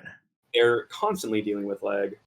So, yeah, I mean, expanding that infrastructure and being able to support people or afford support people to run those sorts of projects, I think would be really cool. And I would love to. This will probably never happen because we don't ever want to split our player base, but I'd love to launch another shard or a sister shard with completely different mechanics. Wow, a different era entirely, but take the bones of what makes Outlands great and apply different mechanics to it, just to capture the entire remaining UO player base under one shard umbrella, like the Outlands umbrella. So kind of like what UO Gamers did, right? A similar fashion. Yeah, kind of. I guess so. But yeah, like do it the Outlands way. Yeah, for sure. But I think that's it. We never really started this for the money. Right. Yeah. I remember talking to Luthien really early on about Ancorp, and they were online for 18 months and they made $20,000. Yeah. That whole time. And it was sitting in the PayPal account. They used it to pay their hosting costs, and everyone was volunteering, and they did it all for free. And they divided it amongst themselves. When it closed, there were 4 of them, so they each got $5,000. They were pretty stoked about it. Right. That was a nice bonus in the end of it all. And then PayPal reported them to the IRS. They had to pay tax on it, so they all had to send their money back to the central person and pay their taxes and then divide it out again. And that was the idea that I had of Outlands. Right. The potential financial success of the Shard was like, okay, it might cover its hosting costs. It might cover the cost of infrastructure, or maybe, I'll be able to buy a new laptop that I can use when I'm traveling to run the Shard on, or maybe it could pay my phone bill because I have Discord on my phone all the time. Sure. So I think, a bit more cash would be would be nice for sure, but I don't know if it would necessarily make the product better or if it would just make it bigger and more valuable. Do you think it's really in a sweet spot right now? Do you think with the amount of players you have now in terms of design and everything, are you reaching a point where you're having to revisit things that you never thought you would just because of the amount of people? Absolutely. We have over 31,000 active accounts right now. Wow. So over 75,000 characters have been made. We have a housing crisis on the Shard. As a new player, yes. we created the inn system because that was kind of a temporary fix to allow players a place to lay their head and have a chest and log out of. Right. Now there's over 140 inn rooms that are rented, which I think explains the shortage of housing. Housing in UO, I mean, we could have a whole podcast about housing in UO if you wanted, but I think, if you think of UO launching in 1997 or late 1996, then by 1998 they had a full expansion released already. Right. For T2A, and now Outlands is coming up along that timeline, and we need to think about some kind of an expansion just to accommodate more people. I think having a house is really key for people feeling like they're embedded in the community and belong in a game or in an active game world. So that's definitely something that I'm actively thinking about, is how can we accommodate more people properly? Yeah. Just in terms of online players, like our infrastructure, I think we're in a really great place right now. Okay. Yesterday, we had over 1,650 players online during the King's Fair launch, and the Shard ran just fine. Right. Whereas during launch days, it was melting. It was struggling to keep up. It was impossible to play. But the work that Jaden's done in terms of server optimization is really incredible. We used to have 15-second saves, and now they cap out at 3.2 seconds or 3.5 seconds. Right. And that we will just get better. We brought Cameron on board. He was the developer of Defiance. He's a full-time professional developer as well, working for one of the top tech companies in the world. And he's rewriting Run UO into an application called Modern UO, which is really the future of Ultima Online emulation. And a lot of what he's working on, Jaden is guiding him through, and they're collaborating on. And we trial all of that on Outlands. So that's where our our timer system and the infrastructure and our save system and everything comes from. And the next big thing that they're working on is the net stack, which is essentially the way that the server communicates with the players. Right. And I'd say about 50% of our CPU overhead, which is, if players aren't experiencing network lag, they're experiencing our server CPU lag. But right now, the CPU doesn't ever get to a point where it's unable to support the server, but 50% of our CPU usage goes to the net stack. So they're working to rewrite that in a more effective way, and that will make a huge difference in the number. We could really scale limitlessly up so long as people feel like they can play. But even with 1,600 players online, we average between 1,100 and 1,500 players any given day. Right. We rarely drop below 1,000. Maybe at 4 a.m. on a Wednesday night, we have 950 players online or something like that. Wow. But any more than 1,500 players online, and the dungeons are overfarmed, and the cities are too crowded, and that's causing lag. And there's obviously nowhere to put a house anymore. That's a good problem and a bad problem. But there's definitely scaling issues at that point. It's one of the reasons why the official UO servers had so many shards, because they had to spread their player base around, and also it improved connectivity for people that were connecting from around the world. They had their Asian shards and Australian shards and a bunch of different American shards. So that's one thing that we might Yeah, no, that's fair. And now to bring this home, because I think you already kind of touched on it. To wrap this thing up, what are some like, and you can give me the elevator pitch if you want, but what are some upcoming things that you're allowed to talk about that maybe people don't know are coming or are on the docket? Sure. Client exclusivity is huge. We've been working with Classic UO for a long time to get that off the ground, and we want to get everybody onto one client so that people are on an even playing field. Yeah. That's been something that we've been talking about for a long time, and it's actually coming to fruition right now. We just phased out Razor, which is what people who are on ancient computers were most likely using. So we're Yeah. kind of alienating a player base, but we're slowly getting them over to a more modern client. Oh Uh, yeah. Ultimately, we want to phase out Steam entirely because it's not open source and we can't support it as deeply as we would like to. And everybody will be on Classic UO with a client that or an assistant that we can support and be open source. Sure. So Yeah. there's a lot of issues. Traditionally, a UO server would manage their accounts based on IPs, but because of the invent of VPNs or GPNs, IPs aren't really Right. a reliable way to manage a population or a player base or even an identifier for anybody because you can create a completely anonymous account by Right. the click of one button for a free VPN in your web browser, and all of a sudden we don't know who you are, where you're connecting from, or anything Yep. else. And that's been a bit of a plague for us in terms of house ownership and also people who are doing illicit things like maybe selling gold for cash or different things that sort of detective admin Owyn has to figure out. Using IP as a mark for that is really difficult. Right. So part of the reason why we're going to a single client is so that we can add some enhanced client security and have different identifiers for each player so we can actually manage our player base properly. That makes So sense. Okay. that's huge for us. It's no different than what Blizzard is doing or Steam is doing or EA is doing. They're collecting that information from you, and we're also going to collect that information from you shortly. Got it. So Okay. we also have a huge, excuse me. I'm just gonna have a drink of water. Yeah, no worry. 'Cause I think you mentioned PvP patch. Yeah, so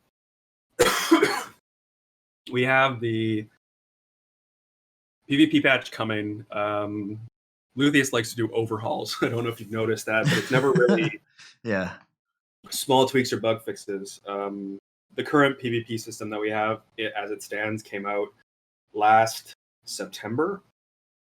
And it's kind of been riddled with bugs that have never really been addressed, which isn't like us, but there's only so much of certain communities within the community that we can handle, and the PvP community is particularly difficult to pin down for any amount of meaningful conversation or change. Yes, I agree. Or even beta testing. So we have been working on this PvP overhaul. We put it out and we redacted it, or retracted it, I guess, and went through some more internals based on feedback. And Luthien, in his amazing mind, came up with not only listened to the changes that players were asking for or the things that players were asking us to leave alone, but also came up with some new mechanics to address changes that he had made previously, which I think are really positive. So there's some big changes coming, but I think ultimately they're really for the best. The most exciting thing that I can talk about in that is a system called Stygian Rifts, which, like we touched on earlier, is borrowed from another game.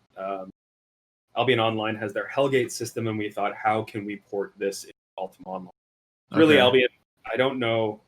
I mean, I think Albion's been successful, but the most successful part of it has definitely been their Hellgate system. Right. And it's a small group versus group system. One thing that Outlands definitely lacks in its sphere of PvP events is set small group interactions. Right. We have town struggles, which are great for solo players, and then we have castle sieges, which are guild versus guild, but it's ultimately the largest group wins. And then Corkscrew Contest is a large group. I don't want to say Zerg, it's group versus group. It's typically like 5 to 10 players per side for a few major guilds on the server competing. And then Dungeon Flashpoints are like a tamer PVM PvE solo thing. I gotcha. Okay. So anyway, we're killing castle sieges because it hasn't really been successful or panned out the way we want it to, which is cool because we'll then be able to use the castles for other things like role-playing events or announcements or, the king addressing the crowd for King's Fair or whatever it might be. So that's cool. They're really beautiful areas in the map that we'll now once again have access to, and we're replacing it with this system called Stygian Rifts, which is a 3v3 small Oh set group wow. Okay. PvP event that will happen once every 4 hours on rotation. And part of the map patch that I just released is introducing those initial starting point rooms. They're 32 by 32 rooms on the first level of each dungeon, and they're lawless. And there will be a item in the middle, like a destructible static, and depending on how much damage you do to it, it does to you, and whoever does the most damage is considered the rift leader. And Wow. they can form their team, and they get thrown into a queue, and they fight, and it's all ELO ranked, and it should be a really in-depth, competitive system for us, which I'm really excited about, and it's something that I've been pushing for. Luthien, of course, hesitant to do anything that borrows so closely from another game, but I think we're now far enough away that it's really just the bones of an idea that we've taken and have shifted into something for UO. What's the timeline on that? In terms of release? Yeah. We'll probably be testing next week. Wow. Okay. So that'll be huge. Done. So if it functions in a way that is attractive to the player base and doesn't require too many tweaks, it's done. So hopefully we can get that out soon. Wow. That'll come part and parcel with the whole PvP patch, which is all the changes to murder restrictions, some PvP mechanic changes, some adjustments to tamer PvP and poison in PvP, and then the Stygian Rift system. And it sounds like we'll have to have a conversation about all the butthurt that will probably ensue right after that. Yeah, it's always the curse of patch notes is that you can have 99 things that are absolutely incredible and will progress the shard further than ever before. And then you have the one thing that alters taming, and the whole patch is shit and it doesn't matter. It's the only thing. People focus on the 1% of that patch because it impacts so much of the game. But I think it's really necessary for that change to be made. So we'll see how that goes. No, for sure. And brace yourself for impact. Yeah. And I think, and thank you, Owen, for sharing your candid feedback, because it's very difficult for a lot of people to fully understand, what it not only takes mentally, financially, physically to run a shard, but to have meaningful, logical design decisions behind it. Because a lot of times it's this knee-jerk reaction of, oh, you must have been in a room and you threw a dart at the board, whatever it's stuck on. That's what we're going to modify. We produce more content than any other UO shard in history, I think. But sometimes I feel like we move at a glacial pace on certain things, and that's intentional. Yeah, sure. It takes us time to figure things out. I'm often the more reactionary one when people are hounding me for certain things. It makes sense for me to change something immediately, and I'll go straight to Luthien and say, next patch, this needs to change, and he'll, very methodically outline why things are the way they are. Yeah, and that changes my perspective as well. Bring you back to reality. Yeah, bring you back to reality. And then you realize that people lobby for themselves and the character that they play. Of course, yeah. Whether it's real or not. Thankfully we have a lot of players that are honest and candid with us as well, and we can rely on them for their feedback. But there's definitely, they have their own alliances to the characters that they play and to the guilds that they're in and the money that they're making. And like treasure maps probably need to be nerfed right now. They're really lucrative, and the moment you bring that up with people, they're up in arms. They're making in-game living off of treasure maps. But no, of course, the taming system so in depth, and I'd say 80% of characters on Outlands have a tamer, and they play a tamer because it's easy and it's lucrative. But the thing with taming is that it's number 1 in PVM and it's number 1 in PvP, and that isn't the same for any other class. Find me a tank mage that's top of the boss charts. It just doesn't happen. Whereas we have top level PvP tamers and top level PVM tamers who are just dominating everything. So we have to make shifts eventually. Sadly, people will just remember the nerf. They don't remember the buffs. Right. Oh yeah. They don't remember the incredible patch and all the content it brought. But they'll focus on the one note in there. Yeah. So, oh no, for sure. But we'll never learn though. We'll continue to do it. It should just sit on its own. Like this patch on D-Day was tamer, the one tamer note.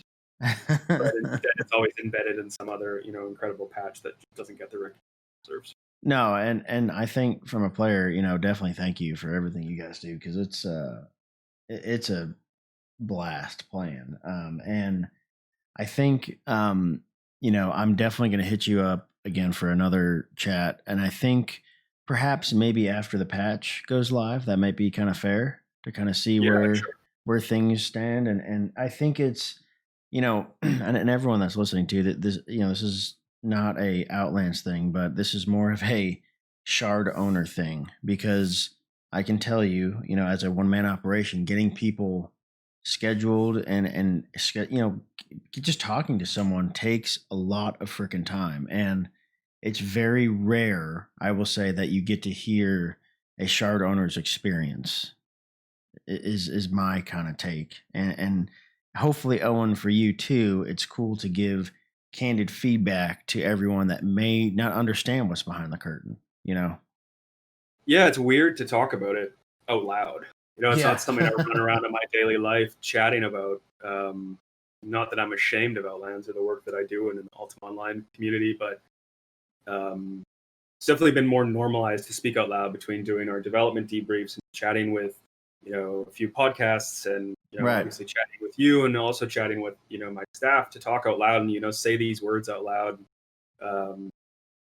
It's gotten a bit more comfortable, but Yeah, no. I think also the way that I portray myself over text is often, authoritative and definitive, succinct, whereas my personality, my candid nature or sense of humor comes across a bit more fluidly over voice. So I'm always happy to hop on a podcast and just chat about things. Yeah, there. On text, there's just no connotation. I have no idea if you're gonna kiss me on the cheek or slap me on the cheek. Yeah. Right? One of my favorite things in the Outlands community is very early on, one of the players went through and searched for every time I said "fuck" in the Discord. Yeah. And they put a collage together and they called it the "fuck collage," and it's just a bunch of me being like, "Fuck off, go fuck yourself, fuck you, fuck, fuck, fuck." And now someone's just updated it recently, and they changed it from a fuck collage to a fuck wall. It's just like a huge graphic of all like me being inappropriate and saying terrible things. So Awesome. I have to give my Luthien a lot of credit for putting up with me and the way I handle things, but I just do my best to get through each day. We're human. Yeah, no one's a robot for sure. Yeah, well, that's a whole other story. But let me tell you, players want you to be friendly and colloquial and personal. Yeah. No, but for sure. They also want you to be professional, and that's if you're too robotic, they're saying you're impersonal. If you're too personal, they want you to be more professional. It's really I'm caught between a rock and a hard place. So no, you can't win. Yeah. What you get is just me and how I'm feeling that day, and it depends on the amount of abuse I've already dealt with before you get in the queue. So right, yeah. Well, I'll make sure I ask. Hey, have you? How you feeling today, buddy? Yeah, how are things going? Right. Anyway, it's really been a pleasure to speak with you. Thank you for having me. I think it's so important for the community to have these sorts of resources. And I was so excited when the Inside Outland podcast came, and I think that it's great that content creators are coming back onto the scene and are creating content for the Outlands, for the Outlands community, but also for the UO community at large. So right. Thank you for your time and your effort in doing this, and for having me and Luthien on. We're huge supporters of the UO community at large, and we want the UO community to exist and have longevity. And we're trying to push it as far along as we can on our own, and that takes support of a community behind us. So what you're doing is just as important as what we're doing. It's just a different.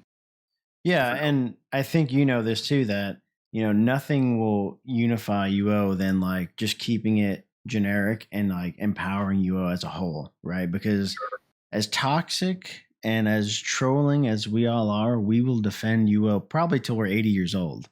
If I hear someone say World of Warcraft is the first MMO, right? I'll lose my mind. Hit you with my cane, right? I mean, at this point, I can't imagine my life without Outlands. Right. UO has obviously been a part of it for so long. I don't know if that's a healthy mentality to have as a grown adult with a family and a career, but there are worse vices. I think so. I think so. You always been good to me, and I hope that it's exciting to think that I may have cemented myself in the history of the UO world. Oh yeah. As the shard administrator and one half of the creative team of Outlands, which is now the largest Ultima Online shard in the world. Yeah, no, I much appreciated. All right, well, we're going to wrap up right now. Owyn, thank you. Is there anything you want to say, parting words? Now's the time. Well, if you haven't checked out the King's Fair, go. It's really peak UO on Outlands. We had a ton of fun creating it and a ton of fun watching people have fun playing it. So takes no skill. It's like nothing you've ever seen before. Go check out the King's Fair. And where can people find you? Where are you at? In Discord all the time. Yeah. You can email me, Owyn@uooutlands.com. You can hit me up in the forums, any of our various platforms, but Discord's definitely the main place to reach out. Got it. Okay. All right. Well, again, much appreciated, and I'm sure we will be talking again soon. Sweet. Thanks for having me. All righty.